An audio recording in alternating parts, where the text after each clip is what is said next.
부동산에서 집을 알아보다가 손님이 그 집을 마음에 들어 하는 것 같으면 공인중개사는 이런 말을 합니다. 이 집은 지금 인기가 많아요. 다른 사람이 가져가기 전에 얼른 가계약금부터 넣어야 됩니다. 이런 말을 듣게 되면 마음에 드는 집을 놓칠까봐 조급해져서 가계약금부터 넣게 됩니다. 그런데 곰곰이 생각해보니 아무래도 잘못 결정한 것 같아서 계약을 파기하고 가계약금을 돌려받고 싶을 수도 있습니다. 그런데 이때 가계약의 내용에 따라서 가계약금을 돌려받을 수 있는지 못 받는지가 정해지는데요. 그리고 오히려 추가적으로 돈을 더 내야 될 수도 있습니다. 지금 보시는 문자는 제가 아파트 매매 계약을 할 당시의 가계약 문자 내용입니다.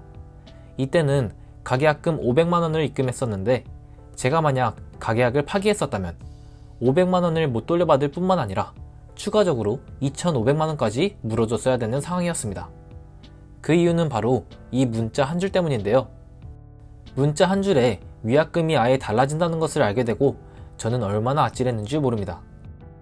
그래서 오늘은 가계약금을 보내기 전에 반드시 확인해야 하는 부분을 알려드리겠습니다. 부동산 가계약은 매매계약과 전월세 계약 둘 다 해당하는 내용이기 때문에 오늘 제대로 알아가신다면 가계약금으로 피해보는 일은 예방할 수 있을 겁니다. 그럼 지금부터 시작해보겠습니다. 보통 부동산 계약은 이렇게 진행됩니다.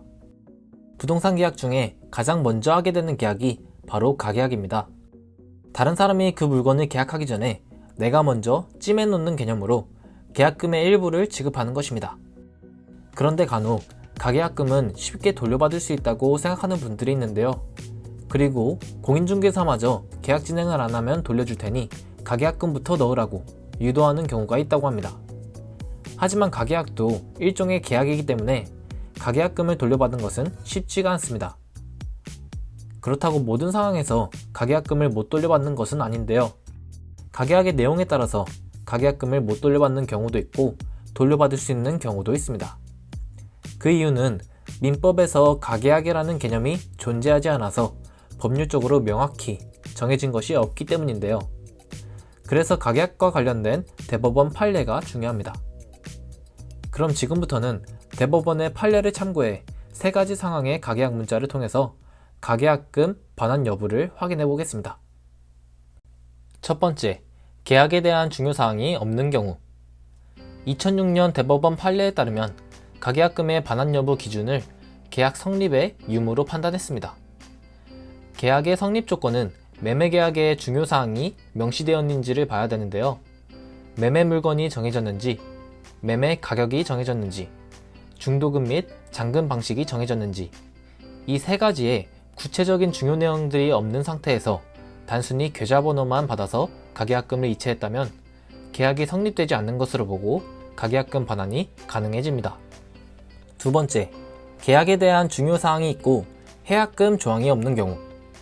최근 2022년 대법원 판례를 보면 당사자 사이에 가계약금을 해약금으로 하겠다는 약정이 명백히 명시되어 있지 않다면 가계약금을 돌려받을 수 있다는 판결이 내려졌습니다. 여기서 말하는 해약금이라는 건 계약을 해지하기 위해서 지불해야 하는 돈을 뜻합니다. 계약에 대한 중요사항이 적혀있기 때문에 계약이 성립되었다고는 볼 수 있지만 해약금에 관련된 약정이 없기 때문에 이 경우에는 가계약금을 돌려받을 수 있습니다. 세 번째, 계약에 대한 중요사항이 있고 해약금 조항이 있는 경우. 일반적으로 가계약에서 해약금 조항은 다음과 같이 사용됩니다. 매도인은 가계약금의 배액을 상환하고 매수인은 가계약금을 포기하는 것으로 계약을 해지할 수 있다. 계약 체결 후 어느 한쪽이 계약 불이행하는 경우는 가계약금을 위약금으로 본다. 이렇게 해약금에 관련된 약정이 명백히 명시되어 있다면 가계약금은 돌려받을 수 없게 됩니다. 그런데 여기서 한 단어를 정말 주의해서 보셔야 하는데요. 영상 초반에 보여드렸던 저의 가계약 문자에는 가계약금 대신 계약금이라고 적혀 있습니다. 매수인은 계약금을 포기함으로써 계약 해지할 수 있음을 고지함. 이 문장에서 가계약금 대신 계약금을 포기한다고 명시했기 때문에 제가 만약 가계약을 파기했었다면 가계약금 500만원이 아니라 계약금 3천만원을 포기해야 하고 2,500만원을 추가로 지불할 수도 있는 사항이었습니다. 그래서 가계약 문자 해약금 조항에 가계약금 대신 계약금으로 쓰여 있지는 않는지 반드시 확인하셔야 합니다. 이렇게 가계약에서는 문자 한 줄, 단어 하나에 따라서 가계약금 반환 여부가 나눠지고 오히려 추가로 돈을 더 지불하는 상황이 생길 수도 있습니다. 그러므로 가계약금을 보내기 전에는 항상 신중하셔야 합니다. 부동산 소장님이 보내주는 문자를 보고 그대로 입금하지 마시고 나한테 필요 이상으로 불리한 문구는 없는지 확인하셔야 합니다. 그리고 문제가 있는 부분이 있다면 수정을 요청할 수 있어야 부동산 계약에서 피해보는 일을 예방할 수 있습니다. 오늘 알아본 내용이 여러분들에게 조금이나마 도움이 되는 영상이길 바라면서 마무리하겠습니다. 그럼 다음에 더 좋은 영상으로 찾아뵙겠습니다.